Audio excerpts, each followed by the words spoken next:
Now then, so in this video we're going to be looking at changing the fuel filter and also hooking up a dummy fuel tank just so we can start the bike and see how it runs, all the while the main fuel tank over there is getting ready to be flushed and cleaned. Let's go. Okay guys, so on this motorcycle the fuel filter is located down here. This is the fuel feed line that came from the tank. I've just stuffed a bolt in there just to stop any shit getting down it. So to take this fuel filter out, as far as I can see, it's just a case of disconnecting this outlet hose here that goes to the fuel pump, withdrawing the fuel filter from its bracket to the frame here, and then withdrawing it from the bike. Now then guys, as you can see here, we've removed the old fuel filter and the pipe. This was the end of the pipe that was going to the tank. It was quite fiddly actually. It looks like it's been in there a long time. A lot of these hoses seem quite hard and potentially brittle. So I think I'm going to take the opportunity while I'm here just to replace these fuel lines as well. So I've got the new fuel filter already. When you fit in the fuel filter, one key thing to note is the direction of fuel flow. Usually it's printed on the side there, you can see that, but not always the case. So the best thing is just to make a note of which way it comes out, and where you put it in the exact same way. Okay, so let's install the new fuel filter. Okay, now then guys, so I've fitted the new fuel filter into the line that goes into the fuel pump, and now I've hooked up my custom made dummy tank. It's just a bit of fuel hose attached to this funnel and then bungee corded to my whiteboard there.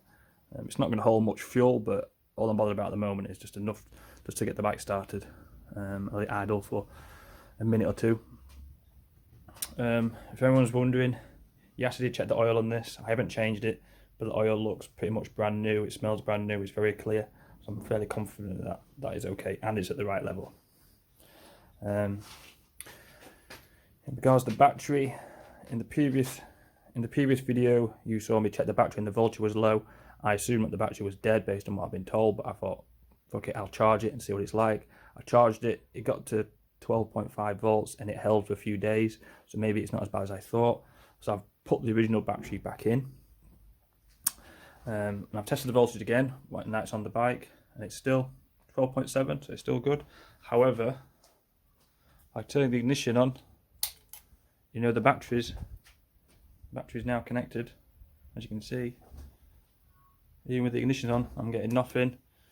No ignition lights, obviously no starter here at all. So there's something else going on here I need to investigate. Okay guys, bit of an update on diagnosing why this bike doesn't start. So obviously the logical first point to look at is the fuses. So I looked at the main fuse here on the starter relay, and it was in here, and straight away as I tried to remove it, it broke on me.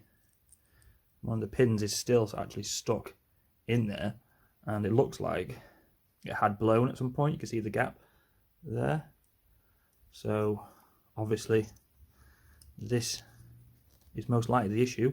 So what I'm going to do now is move the starter relay, see if I can get that pin out, clean it up, and then try again. If not, it might be a case of replacing this entire starter relay assembly. Good times. Okay, so I've removed the starter relay, and unfortunately I've not been successful in removing the pin from the broken fuse. It is really wedged in there, so I've tried pliers and I've tried screwdrivers. It looks like it's fused in there, so I think the best point of call is basically just to replace this entire starter relay assembly. It's unfortunate because I wanted to try and start the bike today, but looks like that's not going to happen. So there we are then. Civvy.